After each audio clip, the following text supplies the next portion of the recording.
সুপ্রিয় শিক্ষার্থীরা, তোমাদের সকলকে ভার্চুয়াল ক্লাসে স্বাগতম। বিগত সময়ের মতো আমরা আবারও নতুন একটি ক্লাস নিয়ে হাজির হয়েছি। আশা করি তোমরা সকলে ভালো আছো। ভার্চুয়াল ক্লাসে তোমাদের সাথে আছি আমি রাশিদা জেসমিন, সরকারি হাজী কোরব আলী মেমোরিয়াল কলেজ। আমরা পড়ছিলাম জীববিজ্ঞান দ্বিতীয় পত্রের প্রথম অধ্যায়, প্রাণীর বিভিন্নতা ও শ্রেণীবিন্যাস, অ্যানিমাল ডাইভার্সিটি অ্যান্ড ক্লাসিফিকেশন। তো আমরা এই অধ্যায় থেকে বিগত কয়েকটি ক্লাসে মোটামুটি জেনেছি এবং বিগত বেশ কয়েকটি ক্লাসে আমরা প্রাণী জগতের প্রধান পর্বসমূহ সম্পর্কে পড়ছি। গত দুটি ক্লাসে আমরা করডাটা পর্বের ক্লাসিফিকেশন সম্পর্কে পড়ছিলাম। আমরা করডাটা পর্বের ক্লাসিফিকেশন সম্পর্কে আবার একটু দেখে নিই। ফাইলাম করডাটা এর অধীনে তিনটি সাবফাইলাম রয়েছে। সাবফাইলাম 1 ইউরোকর্ডাটা, সাবফাইলাম 2 সেফালোকর্ডাটা এবং সাবফাইলাম 3 ভার্টিব্রাটা। এই তিনটি সাবফাইলামের দুটি বিগত ক্লাসের গত ক্লাসটির আগের ক্লাসটিতে আমরা সাবফাইলাম 1 ইউরোকর্ডাটা, সাবফাইলাম 2 সেফালোকর্ডাটা এবং সাবফাইলাম 3 ভার্টিব্রাটার সুপার ক্লাস 1 সাইক্লোস্টোমাটা এ সম্পর্কে পড়েছিলাম গত ক্লাসটির আগের ক্লাসটিতে। গত ক্লাসটিতে আমরা পড়েছি সাবফাইলাম 3 ভার্টিব্রাটার দ্বিতীয় সুপার ক্লাস ন্যাথোস্টোমাটা। এর অধীনে যে 7টি ক্লাস রয়েছে তার 3টি আমরা পড়েছিলাম। আমরা সাবফাইলাম 3 ভার্টিব্রাটার পরবর্তী যে ক্লাসগুলি রয়েছে এই ক্লাসগুলি সম্পর্কে আজকের ক্লাসে জানব। সাবফাইলাম 3 ভার্টিব্রাটা এর অধীনে সুপার ক্লাস 2 ন্যাথোস্টোমাটা। এই ন্যাথোস্টোমাটার অধীনে 7টি ক্লাস রয়েছে। Class 1 Chondrichthyes, class 2 Actinopterygii, class 3 Sarcopterygii, class 4 Amphibia. এই 4টি ক্লাস সম্পর্কে আমরা রিসেন্ট যে ক্লাসটি শেষ করেছি সে ক্লাসটিতে জেনেছি। আজকে আমরা জানব ক্লাস 5 রেপ্টাইলিয়া, ক্লাস 6 অ্যাভিস এবং ক্লাস 7 ম্যামালিয়া সম্পর্কে। তো আমরা এক এক করে ক্লাস 3টি সম্পর্কে জেনে নিই। প্রথমেই আমরা যাচ্ছি ক্লাস 5 রেপ্টাইলিয়া। রেপ্টাইলিয়ার অধীনে আমরা কিছু প্রাণীর ছবি দেখি। এখানে 3টি প্রাণীর ছবি দেয়া আছে: ঘড়িয়াল, কচ্ছপ, গোখরা সাপ। এগুলি সম্পর্কে আমরা মোটামুটি জানি, এদের পরিচিতি সম্পর্কে, এরা কোথায় বসবাস করে সেগুলি সম্পর্কে আমরা মোটামুটি জানি। তারপরেও আমি কিছু বলছি যে স্থলভাগকে জয় করার নেশায় এদের যে পরিশ্রম সেটি সার্থক হয়েছে, এদের অভিযান গতিময় হয়েছে, এদের উৎপত্তি এবং বিকাশের মাধ্যমে উভচরে যে গাঠনিক এবং শারীরবৃত্তিক বাধা ছিল সেগুলি অতিক্রম করে এরা দ্রুত পৃথিবী জয় করতে পেরেছে। আর যার কারণে এরা সমগ্র পৃথিবীর আনাচে কানাচে এদের বিস্তৃতি গড়ে তুলতে পেরেছে।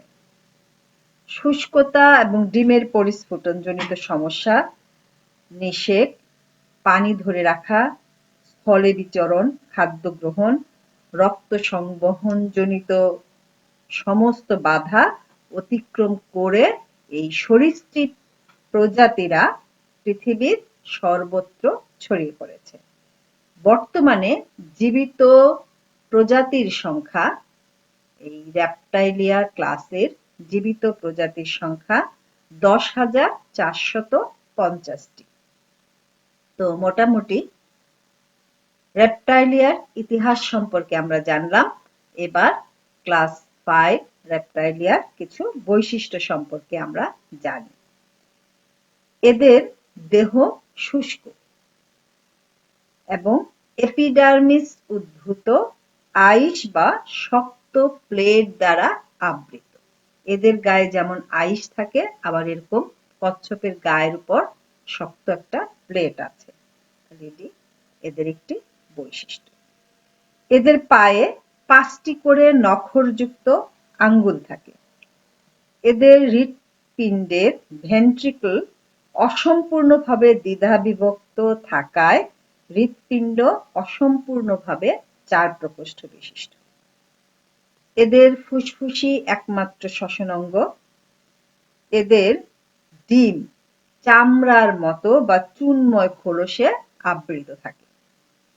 সরীসৃপের ভ্রূণের পরিস্ফুটনের সময় বহির্ভ্রূণীয় ঝিল্লি সৃষ্টি হয়, যার জন্য এদের জীবন চক্রে কোনো লার্ভা দশা নেই। তাহলে এই গেল আমাদের ক্লাস 5 রেপ্টাইলিয়ার বৈশিষ্ট্য। এবারে আমরা নেক্সট ক্লাসে চলে যাই, ক্লাস 6 অ্যাভিস। এদেরকে সাধারণত পাখি বলা হয়। এখানে আমরা অনেকগুলি পাখির ছবি দেখতে পাচ্ছি। কাক, কবুতর, দোয়েল, চড়ুই পাখি। এগুলি সবগুলি আমাদের অতি পরিচিত পাখি। এগুলি সবগুলিকেই আমরা খুব ভালোভাবে চিনি। তারপরেও এদের কিছু বৈশিষ্ট্য সম্পর্কে আমাদের জানতে হবে। পানি এবং ডাঙা ছেড়ে যে মেরুদণ্ডী গোষ্ঠী আকাশে উঠতে সক্ষম হয়েছে তারাই হচ্ছে ক্লাস অ্যাভিস বা পাখি। এরা আকাশ, মাটি, পানি সবখানেই এদের অবাধ বিচরণ রয়েছে। এদের উৎপত্তি বিকাশ বেশ বৈচিত্র্যময়, তার জন্য এরা কিন্তু বেশ আলোচনাতেও এসেছে। মেরু অঞ্চল সহ পৃথিবীর সমস্ত প্রাকৃতিক পরিবেশেই পাখি আমরা দেখতে পাই। অনেক প্রজাতি এতটাই সুযোগ সন্ধানী যে এরা বছরের নির্দিষ্ট সময়কাল ভিন্ন দেশ থেকে এদের জীবন যাপনের প্রতিকূলতায় টিকতে না পেরে অনুকূল পরিবেশে হাজার হাজার মাইল পার হয়ে চলে আসে। বর্তমানে পৃথিবীতে প্রায় 10,000 প্রজাতির বেশি পাখি রয়েছে। আর পাখি হওয়ার জন্য মেরুদণ্ডী এই প্রাণীদের নির্দিষ্ট গোষ্ঠীর হোল বডিতে এক বিশাল পরিবর্তন এসছে, যার উদ্দেশ্যই হচ্ছে দেহকে হালকা করে উড্ডয়ন সফল অভিযোজন সম্পন্ন করা। এজন্যই কিন্তু পাখিকে বলা হয় মহিমান্বিত সরীসৃপ। মানে সরীসৃপ থেকে বৈশিষ্ট্যের সংস্করণ ঘটিয়ে উন্নত বৈশিষ্ট্য ধারণ করে এরা অনেক বেশি মহিমান্বিত হয়েছে। তো এটাও ছোট একটি কোশ্চেন হয়, পাখিকে কেন মহিমান্বিত সরীসৃপ বলা হয়। এবারে আমরা এই ক্লাস অ্যাভিস বা পাখিদের বৈশিষ্ট্য সম্পর্কে জেনে নিই। এদের দেহ পালক দ্বারা আবৃত। এদের গ্রীবা প্রলম্বিত এবং দেখো প্রত্যেকটাই গ্রীবা এস আকৃতির, মানে গলার মাথার অংশটা এরকম একটু বাড়তি মতো এসের যেরকম থাকে, তারপরে একটা বডির যে শেপটা সেটা একটা এস আকৃতি, মানে গলার শেপটা হচ্ছে এস আকৃতির মতো।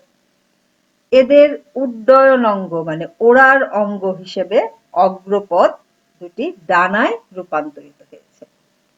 সরীসৃপে যে দুটি ছিল অগ্রপদ মানে সামনের পা, সে দুটি পরিবর্তিত হয়ে বা অভিযোজিত হয়ে এদের ডানায় রূপ নিয়েছে।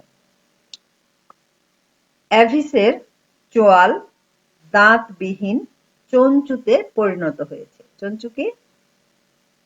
ঠোঁট যেটা। এদের অস্থিগুলো বায়ু গহ্বরপূর্ণ, মানে ফাঁপা, যার কারণে এদের হাড়গুলি বেশ হালকা, বডিটাও যার কারণে হালকা এবং উড্ডয়ন উপযোগী। এমনকি এদের হাড়ের ভেতরে বায়ুথলিও প্রবিষ্ট হয়। ফুসফুসের সঙ্গে পাতলা বায়ুথলি এদের একটি বিশেষ বৈশিষ্ট্য। আর এদের শক্তিদায়ক খাদ্যের দ্রুত বিপাকের জন্য এদের কার্যকর পরিপাকতন্ত্র রয়েছে। এদের হৃৎপিণ্ড 4 প্রকোষ্ঠ বিশিষ্ট, 2টি অ্যাট্রিয়া বা অলিন্দ এবং 2টি ভেন্ট্রিকল বা নিলয়। আর পাখির শরীরেই প্রথম সমষ্ণশোণিত বা এন্ডোথার্মিক অবস্থা দেখা দিয়েছে। এর আগে আমরা অ্যামফিবিয়াতে পড়েছিলাম এরা অ্যাক্টোথার্মিক, আর অ্যাভিসের ক্ষেত্রে আমরা পড়ছি এরা হচ্ছে এন্ডোথার্মিক। তার মানে কি, যে পরিবেশের সাথে এদের দেহের তাপমাত্রা উঠানামা করে না, এদের দেহের নির্দিষ্ট একটা তাপমাত্রা রয়েছে। তাহলে এক এক করে আমরা অ্যাভিসের বৈশিষ্ট্যগুলি সম্পর্কে জেনে নিলাম। এবারে আমরা আসি লাস্ট ক্লাস 7, ম্যামালিয়া। ম্যামালিয়ার বেশ কিছু প্রাণীর ছবি এখানে এনেছি, এগুলি তোমাদের বইতেও আছে। প্লাটিপাস, ক্যাঙ্গারু, বাদুড়, নীলতিমি, সিংহ, বাঘ, দ্বিশৃঙ্গ গন্ডার, সবশেষে মানুষ। তো এরা সবাই হচ্ছে ম্যামালিয়া ক্লাসের অধীনস্থ। প্রাণী জগতের বিবর্তনের পরিক্রমায় সর্বোন্নত জনগোষ্ঠী হচ্ছে এই ম্যামালিয়া ক্লাস। বাদুড় থেকে শুরু করে যার ওজন মাত্র 1.5 গ্রাম, 130 মেট্রিক টন ওজনের নীলতিমি সহ বিচিত্র আকার আকৃতি গড়নের স্তন্যপ্রায়ী রয়েছে। এখানে আমরা যতগুলি ছবি দেখতে পাচ্ছি এরা কিন্তু বিভিন্ন আকৃতি। এদের শারীরিক গঠনের সঙ্গে বুদ্ধিমত্তা এবং তাৎক্ষণিক সক্রিয়তার কারণে স্তন্যপায়ীরা আজ হচ্ছে সকল ক্লাস থেকে উন্নত, সকল পর্ব থেকে উন্নত। এরা মোটামুটি পৃথিবীর কর্তৃত্বটাই দখল করে নিয়েছে। বর্তমানে প্রায় 6000 প্রজাতির স্তন্যপায়ী রয়েছে। মানুষও এই শ্রেণীরই অন্তর্ভুক্ত। মানুষকে ম্যামালিয়া ক্লাসে, তাই তো? তো আমরা এবারে ম্যামালিয়া ক্লাসের বৈশিষ্ট্যগুলি সম্পর্কে জেনে নিই। এদের দেহত্বক বিভিন্ন গ্রন্থিযুক্ত, যেমন ঘর্ম গ্রন্থি, সিবেসিয়াস গ্রন্থি। আবার এদের দেহ হচ্ছে লোম দ্বারা আবৃত, তবে এই লোমগুলি হচ্ছে সূক্ষ্ম সূক্ষ্ম লোম মানুষের ক্ষেত্রে। আবার অন্যান্য প্রাণী যারা আছে ম্যামাল ক্লাসের অধীনে, এদের দেহ কিন্তু অনেক লোম দ্বারা আবৃত। পরিণত স্ত্রী প্রাণীর স্তন্যপায়ী, মানে মাতৃদুগ্ধ পান করে। এদের বহিকর্ণের পিনা, বহিকর্ণের বাইরের যে অংশটা তার নাম হচ্ছে পিনা, এবং মধ্যকর্ণে 3টি ক্ষুদ্রাস্থি থাকে। মানে কানের একটা বাড়তি অংশ থাকে যেটাকে বলা হয় পিনা। মানুষের ছবিটা এখানে তোমরা কান তো অবশ্যই চিনো, কানের যে বাইরের অংশটা সেটাই হচ্ছে পিনা, এবং এদের মধ্যকর্ণে 3টি ছোট্ট ছোট্ট অস্থি থাকে। এদের চোয়াল বিভিন্ন ধরনের দাঁতযুক্ত। আমরা পরবর্তীতে যখন আমরা পড়বো হচ্ছে পরিপাকতন্ত্র সম্পর্কে, যখন পড়বো তখন আমরা জানবো বিভিন্ন ধরনের দাঁত সম্পর্কে। এদের মাংসল ডায়াফ্রাম বা মধ্যচ্ছদা দিয়ে বক্ষ গহ্বর, ওদর গহ্বর থেকে পৃথক করা থাকে। এই ডায়াফ্রাম বা মধ্যচ্ছদা এগুলি সম্পর্কে আমরা যখন শ্বসনতন্ত্র অথবা সংবহন তন্ত্র পড়ব তখন এগুলি সম্পর্কে জানতে পারবো। আর এই স্তন্যপায়ীর লোহিত রক্তকণিকা হচ্ছে নিউক্লিয়াস বিহীন, পরিণত লোহিত রক্তকণিকা নিউক্লিয়াস বিহীন। এদের হৃৎপিণ্ড সম্পূর্ণ 4 প্রকোষ্ঠ বিশিষ্ট। স্তন্যপায়ীরা আজ সব ধরনের পরিবেশ ছাড়াও স্থলচর ও জলস্তর বাসস্থানে ব্যাপকভাবে বিস্তৃত। ম্যামালিয়া ক্লাসের কিছু উপগোষ্ঠী আবার উড্ডয়নেও সক্ষম, যেমন বাদুড়। এরা এন্ডোথার্মিক, মানে দেহের তাপমাত্রা পরিবেশের তাপমাত্রার সাথে উঠানামা করে না। এই ম্যামালিয়া ক্লাসের অধীনে তো অবশ্যই মানুষের আরো কিছু উন্নত বৈশিষ্ট্য রয়েছে, যে মানুষ যেভাবে মুষ্টিবদ্ধ করে একটা জোরসে ঘুষি দিতে পারে, এটা কিন্তু আর কোনো প্রাণী পারে না। আর অবশ্যই এদের মস্তিষ্ক অন্যান্য প্রাণী থেকে অনেক অনেক বেশি উন্নত। এরা 2 পায়ে ভর করে দাঁড়িয়ে থাকতে সক্ষম এবং পরিবর্তিত পরিস্থিতিতে সুচিন্তিত পদক্ষেপ নিতে পারে। তাহলে মানুষ অবশ্যই অন্যান্য ম্যামাল গোষ্ঠী থেকে অবশ্যই অনেক বেশি উন্নত। তো আমরা ম্যামালিয়া ক্লাস সম্পর্কে জেনে নিলাম, এদের বৈশিষ্ট্য সম্পর্কেও জেনে নিলাম। এখানে আরো একটি কোশ্চেন হয়, সেটি হচ্ছে সকল মেরুদণ্ডী প্রাণী কর্ডেট, কিন্তু সকল কর্ডেট মেরুদণ্ডী নয়, কেন? ব্যাখ্যা করো। এরকম একটি কোশ্চেন হয়। তো সেই কোশ্চেনের উত্তরে আমরা বলবো যে কর্ডেট প্রাণীর 3টি অনন্য বৈশিষ্ট্য রয়েছে। আমরা আগেও পড়ে এসেছি, কর্ডেটের অনন্য বৈশিষ্ট্যগুলি পড়ে এসেছি। তার মধ্যে 3টি যে অনন্য বৈশিষ্ট্য সেগুলি হচ্ছে স্থিতিস্থাপক নটোকর্ড, পৃষ্ঠীয় ফাঁপা স্নায়ুরজ্জু এবং গলবিলীয় ফুলকারন্ধ্র। এই বৈশিষ্ট্যগুলি সব ধরনের কর্ডেট প্রাণীর জীবনের যে কোনো দশায় অথবা সারা জীবন ব্যাপী দেখা যায়। কর্ডাটা পর্বের 2টি উপপর্ব আমরা জেনেছি, যে ইউরোকর্ডাটা এবং সেফালোকর্ডাটা। কর্ডাটা পর্বের 3টি উপপর্ব, তো তার মধ্যে প্রথম যে দুটি, সে দুটি হচ্ছে ইউরোকর্ডাটা এবং সেফালোকর্ডাটা। এই ইউরোকর্ডাটা এবং সেফালোকর্ডাটার সদস্যদের ক্ষেত্রে কর্ডাটার যে 3টি বৈশিষ্ট্য সেগুলি আজীবন পাওয়া যায়, কিন্তু 3 নাম্বার যেই উপপর্ব সেটি হচ্ছে ভার্টিব্রাটা। এই ভার্টিব্রাটা উপপর্বের ক্ষেত্রে দেখা যায় ভ্রূণ অবস্থায় নটোকর্ড থাকলেও পূর্ণাঙ্গ অবস্থায় সেটি কশেরুকা দ্বারা প্রতিস্থাপিত হয়, যখন আমরা তাকে বলি মেরুদণ্ড। সেই জন্য এরা হচ্ছে মেরুদণ্ডী প্রাণী।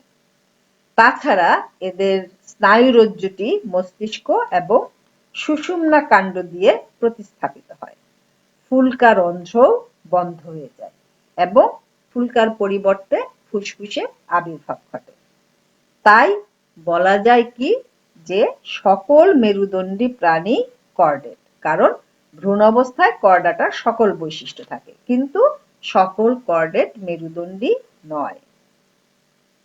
কারণ ইউরোকর্ডাটা এবং সেফালোকর্ডাটা উপপর্বের প্রাণীদের নটোকর্ড কখনোই মেরুদণ্ড দিয়ে প্রতিস্থাপিত হয় না। তাহলে এই যে বিষয়টি আমি বললাম, সকল মেরুদণ্ডী প্রাণী কর্ডেট, কিন্তু সকল কর্ডেট মেরুদণ্ডী নয়, কেন তা ব্যাখ্যা করো।